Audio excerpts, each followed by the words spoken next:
وہ نوجوان اس نے جب کلمہ پڑھا، نام اس کا عبدل عزہ ہے، پر رسول اللہ نے اس کا نام رکھ دیا عبداللہ۔ کیا نام رکھا؟ عبداللہ نام رکھ دیا۔ جب نام عبداللہ رکھا، چونکہ خاندان والوں نے کلمہ نہیں پڑھا تھا حضور کا، کافر تھے، جب وہ گھر آتا ہے تو چھپکے سے اس نے جو ایمان قبول کیا، حضور کی غلامی کو قبول کیا، اس نے اس کو چھپا رکھا تھا، گھر میں کسی کو بتایا نہیں۔ اس کو پتا تھا بتاؤں گا تو مجھے سزا ہوگی، مجھے ماریں گے، پیٹیں گے، رسول اللہ کا دامن چھڑوانے کی کوشش کریں گے، اس نے اس معاملے کو چھپا رکھا تھا۔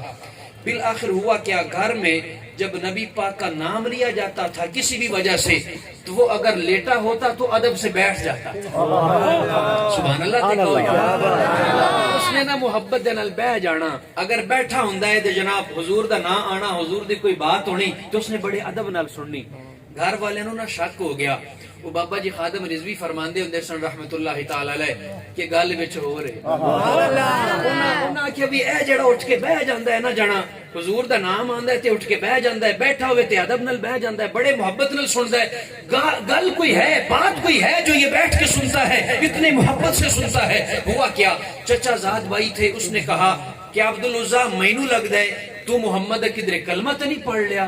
وہ اٹھ کے اس پتہ کیا کیا انہیں کہ میں بڑا چھپ چھپ کے بڑا میں کوشش کی پر مزہ نہیں آیا، آج میں گاج واج کے اعلان نہ کر دیواں کہ میں تے حضور دا کلمہ پڑھ رہا ہوں۔ میں نے تو حضور کا کلمہ پڑھ لیا ہے، میں نے تو حضور کا دامن تھام لیا ہے، دامن رحمت میں حضور کے آ گیا ہوں، میں نے حضور کا کلمہ پڑھ لیا ہے، اور مجھے عبدالعزہ کے نام سے نہ پکارا جائے، حضور نے میرا نام عبداللہ رکھا ہے، آج کے بعد مجھے عبداللہ کے نام سے پکارا۔ سبحان اللہ۔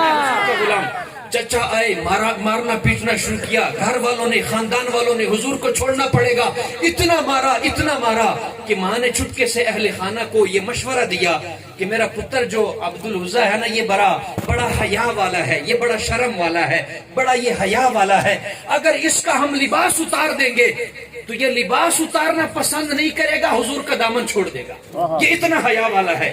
ہوا کیا، گھر والوں نے باہمی مشورے کے ساتھ اس کا لباس بھی اتروا دیا، تو اس نے، حضور کا غلام تھا، اس نے کلمہ یہاں سے پڑھا تھا، صرف زبانی نہیں پڑھا تھا، اس نے اتنے حیا والا ہو کر اس نے لباس بھی قربان کر دیا، پر حضور کا دامن نہیں چھوڑا، حضور کا کلمہ نہیں چھوڑا، حضور کے دامن رحمت کو نہیں چھوڑا۔ جب کپڑے اتار کے گھر سے باہر نکالا، مارا پیٹا اسے، جب گھر کے دروازے بند ہو گئے، ماں آخر پھر بھی ماں ہوتی ہے، ماں نے کلمہ تو نہیں پڑھا تھا لیکن اپنی چادر لے کر اس نے چھپکے سے یوں اشارہ کیا، پتر ساڑی مننی تے کوئی نہیں، میں تیری ماں ماں، تو تے بڑے حیاواں والا ہے، مینوں خبر ہو گئی، مینوں پتہ چل گئے، تو اتنے حیا والا ہو کے کپڑے تے اتار لے پر حضور دا کلمہ نہیں چھوڑیا، مینوں پتہ ہے تو حضور نو نہیں چھوڑے گا، میری چادر لے، اپنا بدن ڈھانپ لے اس دے نال۔ اس نے جناب چادر لے کے اس چادر دے کیتے دو ٹکڑے، ایک چادر دا تہبند بنایا، دوسری اپنے بدن دے اوپر لپیٹ کے حضور دے دامن رحمت ول، حضور دی بارگاہ ول چل پائے صحابی رسول حضرت عبداللہ رضی اللہ تعالیٰ عنہ۔ جدو حضور نے منظر ویکھیا، میرا غلام تے کپڑے بھی قربان کرایا، میرا غلام تے ماں باپ بھی قربان کرایا، چھوڑ آیا ماں باپ نو، والدین نو، اہل خانہ نو چھوڑ دیتا، اس نے کپڑے بھی اتار لے گئے، آخر کار ماں دی چادر لے کے اپنے بدن نو ڈھک کے تے میرے ول آ رہے آئے۔ حضور نے اس دا نام رکھا ذوالبجدین، حضرت عبداللہ ذوالبجدین، یعنی دو چادراں والا، حضرت عبداللہ ذوالبجدین۔ یہ ذوالبجدین صحابی رسول آئے، حضور کے وہ غلاموں کی جو جماعت تھی اصحاب صفہ، یہ بڑے صحابہ غریب تھے، مالی حالت کے حساب سے غریب تو نہیں کہنا چاہیے حضور کے غلاموں کو، حضور کے غلام غریب نہیں ہوتے، وہ بادشاہ ہوتے ہیں، وہ حضور کے غلام جن کا کچھ بھی نہیں، یعنی نہ کوئی ان کی اولاد ہے، نہ شادیاں ہیں، نہ کاروبار ہے، حضور کے دروازے کے سامنے خیمہ لگا کے بیٹھے ہیں، حضور کے گھر سے لنگر جاتا ہے، حضور کے پاس بیٹھ کے پڑھتے ہیں۔ یار ادھر لو بڑی بادشاہی کیڑی ہو سکتی ہے؟ سبحان اللہ تے آکھو۔ ان میں شامل ہو گئے، جب شامل ہو گئے حضرت عبداللہ ذوالبجدین کے دل میں، سینے میں، روح میں ایسا عشق میرے خدا کا شامل ہوا، داخل ہوا، رسول اللہ کی ایسی محبت داخل ہوئی کہ آدھی رات کو اٹھ کے وہ نماز تہجد کی پڑھتا ہے، تہجد پڑھنے کے بعد میں نے کہا نا فذکرونی اذکرکم، قرآن کی آیت میں نے پڑھی، اللہ فرماتا ہے تم مجھے یاد کرو میں تمہیں یاد اونچا بولو میں تمہیں یاد کروں گا۔ وہ آدھی رات کو اٹھ کر مسجد نبوی کے دروازے پہ بیٹھ کر کیا کرتا ہے؟ سارے مل کے کہیں اللہ اللہ، اونچا کریں اللہ اللہ اللہ۔ وہ اونچا اونچا اللہ اللہ پڑھتا ہے، وہ اللہ کا ورد کرتا ہے، اللہ کے نام کو پکارتا ہے، ذکر کرتا ہے۔ آدھی رات ہے، رسول اللہ اٹھے صلی اللہ علیہ وسلم، دربان صحابی جو دروازے پہ کھڑے ہیں عرض کرتے ہیں یا رسول اللہ یہ مسجد میں جو آواز آ رہی ہے یہ بندہ آہستہ بھی تو ذکر کر سکتا ہے، یہ لوگوں کو دکھانے کے لیے کر رہا ہے، یہ جو اونچا اونچا پڑھ رہا ہے یہ فقط لوگوں کو دکھانے کے لیے کر رہا ہے، ریاکاری کر رہا ہے۔ حضور کا جواب سنے، حضور نے فرمایا میرا غلام اے ڈسا تو اس نو جاندا ہے کون ہے؟ کوئی آپ اسے جانتے ہیں یہ کون ہے؟ یا رسول اللہ نہیں جانتا۔ فرمایا اگر تو اسے نہیں جانتا میں اللہ کا رسول تو اسے جانتا ہوں، سبحان اللہ، میں تو اسے جانتا ہوں۔ یہ جو اونچی، یہ مست ہو کے اللہ کی محبت میں غرق ہو کے جو آدھی رات کو اٹھ کے اللہ اللہ کرتا ہے، حضور نے فرمایا یہ لوگوں کو دکھاوے کے لیے نہیں کرتا، تجھے معلوم نہیں یہ کون ہے؟ یہ تو عبداللہ ذو الوجدین ہے، یہ جو آدھی رات کو اٹھ کر اللہ کا ذکر کرتا ہے، لوگوں کو دکھاوے کے لیے نہیں کرتا، یہ اللہ کو راضی کرنے کے لیے کر رہا ہے، یہ اللہ کی محبت میں کر رہا ہے، رب کی محبت میں، رسول اللہ کی محبت میں کر رہا ہے۔ اس کا غرض کوئی اور نہیں ہے، دنیاوی لالچ دنیا کو دکھانے کے لیے نہیں ہے۔ المختصر وقت گزرتا گیا، حضرت عبداللہ ذو الوجدین ایک غزوہ کے لیے حضور کے ساتھ چل دیے۔ چلتے چلتے رستے میں اتنا بیمار ہو گئے کہ قدم ساتھ نہیں دیتے چلنے کے لیے، بیمار ہو گئے، تکلیف میں ہیں۔ المختصر یہاں پر میں ایک بات کروں گا، پھر اس واقعے کو آگے لے کے چلوں گا، بڑا عظیم واقعہ ہے۔ حضور علیہ السلام نے فرمایا، ابن ماجہ شریف کی حدیث ہے کہ اللہ تعالیٰ بندے کا امتحان اس کے دین کے حساب سے لیتا ہے۔ سبحان اللہ، محبت سے کہیں میں تو سمجھا دینا، اوکھی گل نہیں۔ اللہ تعالیٰ بندے کا امتحان اس کے دین کے حساب سے لیتا ہے۔ بندہ دین میں جتنا پختہ ہوگا اس کا امتحان اتنا ہی سخت ہوگا۔ سبحان اللہ، کبھی اللہ تعالیٰ بیماری دے کر آزمائے گا، کبھی دنیاوی تکالیف دے کے آزمائے گا، کبھی اولاد کی طرف سے تکالیف دے کے آزمائے گا۔ بندہ جتنا دین میں پختہ ہوگا، میرے نبی کی حدیث ہے، اس کا امتحان بھی اتنا سخت ہوگا۔ بندہ دین میں جتنا کمزور ہوگا اس کا امتحان بھی اتنا ہی کمزور لیا جائے گا۔ جتنا بندہ پختہ ہوگا دین میں اس کا امتحان بھی پختہ ہوگا۔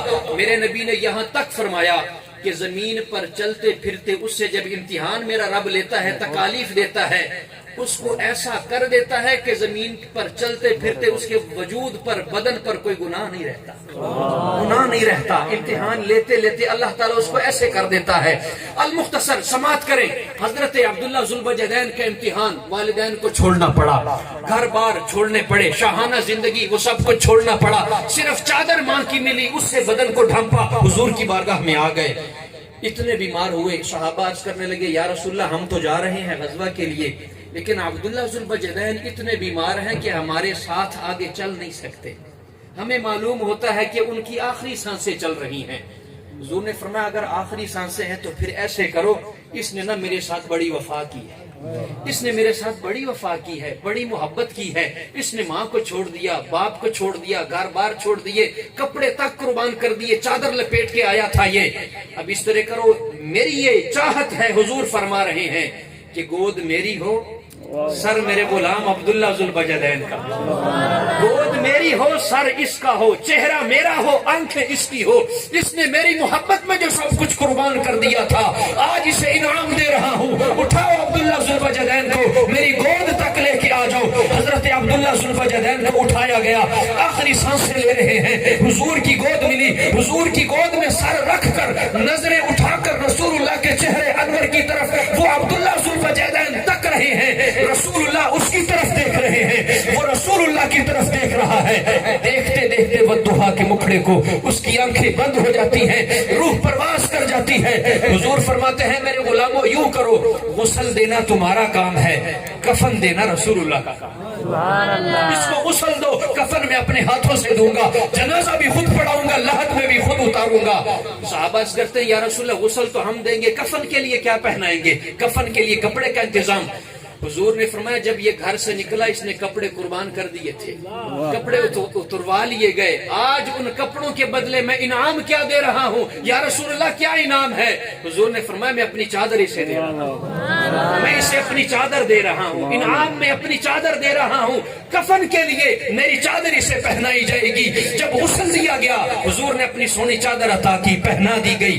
جنازہ خود حضور نے پڑھایا, جنازہ پڑھانے کے بعد لحد میں حضور خود اترے قبر میں, جہاں پر رسول اللہ کے قدم لگ جائیں یار, اس قبر میں اندھیرا آ سکتا ہے, اس قبر میں کوئی پریشانی آ سکتی ہے, اس میں تو نور ہی نور ہے, روشنی ہی روشنی ہے, رحمت ہی رحمت ہے.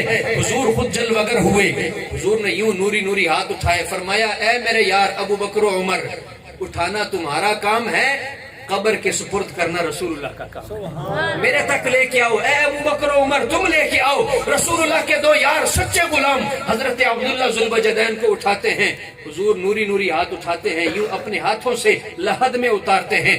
جب لحد میں اتارتے ہیں حضرت عمر فاروق رضی اللہ تعالیٰ عنہ چہرہ پیچھے کر کے صحابہ سے کہنے لگے یار آج تو مجھے بڑا ارمان لگ رہا ہے. کہا کون سا؟ کہا یار آج اگر یوں ہو جاتا تو کتنا ہی اچھا ہوتا کہ کاش آج کا یہ جنازہ تو میرا جنازہ ہوتا, یہ آج کا جنازہ میرا جنازہ ہوتا. غسل صحابہ نے دیا, کفن کے لیے رسول اللہ نے اپنی چادر دی, جنازہ رسول اللہ نے پڑھایا, قبر کے سپرد بھی رسول اللہ نے خود کیا.